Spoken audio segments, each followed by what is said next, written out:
विजया एकादशी।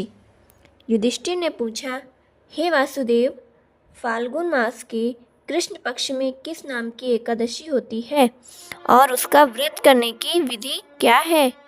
कृपा करके बताइए।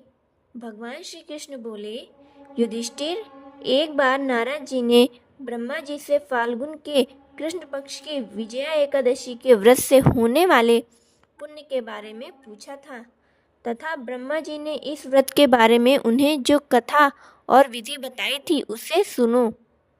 ब्रह्मा जी ने कहा, नारद, यह व्रत बहुत ही प्राचीन, पवित्र और पाप नाशक है।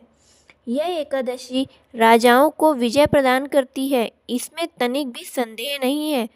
त्रेता युग में मर्यादा पुरुषोत्तम श्री रामचंद्र जी जब लंका पर चढ़ाई करने के लिए समुद्र के किनारे पहुँचे, तब उन्हें समुद्र को पार करने का कोई उपाय नहीं सूझ रहा था। उन्होंने लक्ष्मण जी से पूछा, सुमित्रा नंदन, किस उपाय से इस समुद्र को पार किया जा सकता है? यह अत्यंत अगाध और भयंकर जल जंतुओं से भरा हुआ है। मुझे ऐसा कोई उपाय नहीं दिखाई देता जिससे इसको सुगमता से पार किया जा सके। तो लक्ष्मण जी बोले, हे प्रभु, आप ही आदिदेव और पुराण पुरुषोत्तम हैं। आपसे क्या छुपा है? यहाँ से आधे योजन की दूरी पर कुमारी दूप में बकदालभ्य नामक मुनि रहते हैं।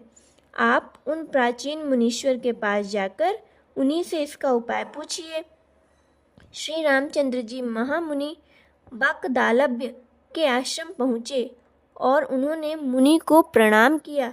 महर्षि ने प्रसन्न होकर श्री राम जी के आगमन का कारण पूछा। श्री राम जी बोले, हे ब्राह्मण, मैं लंका पर चढ़ाई करने के उद्देश्य से अपनी सेना सहित यहाँ आया हूँ। मुने, अब जिस प्रकार समुद्र पार किया जा सके, कृपा करके वह उपाय मुझे बताइए। बकदालभ्य मुनि ने कहा, हे श्री राम जी, फाल्गुन के कृष्ण पक्ष में जो विजया नाम की एकादशी होती है, उसका व्रत करने से आपकी विजय अवश्य ही होगी। निश्चय ही आप अपनी वानर सेना के साथ समुद्र को पार कर लेंगे। राजन, अब इस व्रत की फलदायी विधि भी सुनिए। दशमी के दिन सोने, चांदी, तांबे अथवा मिट्टी का एक कलश स्थापित कर उस कलश को जल से भरकर उसमें पल्लव डाल दें। उसके ऊपर भगवान नारायण के स्वर्णमय विग्रह की स्थापना करें। फिर एकादशी के दिन प्रातःकाल स्नान करें, कलश को पुनः स्थापित करें, माला, चंदन, सुपारी तथा नारियल आदि के द्वारा विशेष रूप से उसका पूजन करें। कलश के ऊपर सप्तधान्य और जौ रखें। गंध, धूप, दीप की और भांति भांति के नैवेद्य से पूजा करें। कलश के सामने बैठकर उत्तम कथा वार्ता आदि के द्वारा सारा दिन व्यतीत करें और रात में भी वहीं पर ही जागरण करें। अखंड व्रत की सिद्धि के लिए घी का दीपक जलाएं। फिर द्वादशी के दिन सूर्योदय होने पर उस कलश को किसी जलाशय के समीप, जैसे नदी, झरना, पोखर या किसी के तट पर, नदी के तट पर स्थापित करें और उसकी विधिवत पूजा करके देव प्रतिमा सहित उस कलश को वेद वेत्ता ब्राह्मण के लिए दान कर दें। कलश के साथ ही और भी बड़े बड़े दान देने चाहिए। श्री राम, आप अपने सेनापतियों के साथ इसी विधि से प्रयत्न पूर्वक विजया एकादशी का व्रत कीजिए, इससे आपकी विजय होगी।